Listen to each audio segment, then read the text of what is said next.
ทายสบายดีพี่น้องเอ้ยยามแรงๆค่ำๆมื้อนี้ก็บ่ได้มีหยังหลายเมียก็ปอกหน่อมุ่งหน่อใหม่พุ่นนั่งเฮ็ดเองเป๋เมียคอยเออ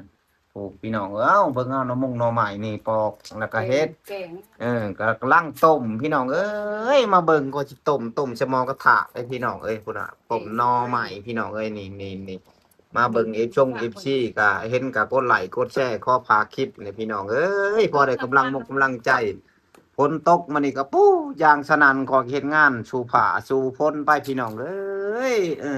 เลยได้มายามแรงๆกับเมียก็ฮักเอาหน่อมุ่งหน่อใหม่พี่น้องหน่อใหม่ไผ่พี่น้องเอ้ย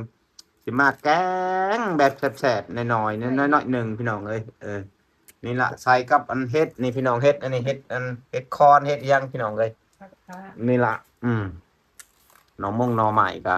นี่หน้าตาคนปอกกับพี่น้องงามต่อยลอยอยู่พุ่นน่ะ ต้องพี่น้องเว้าลายย่ายห่างพี่น้องเอ้ยเห็นก็กดไลค์กดแชร์อย่าไปเลื่อนผ่านแปดได้พี่น้อง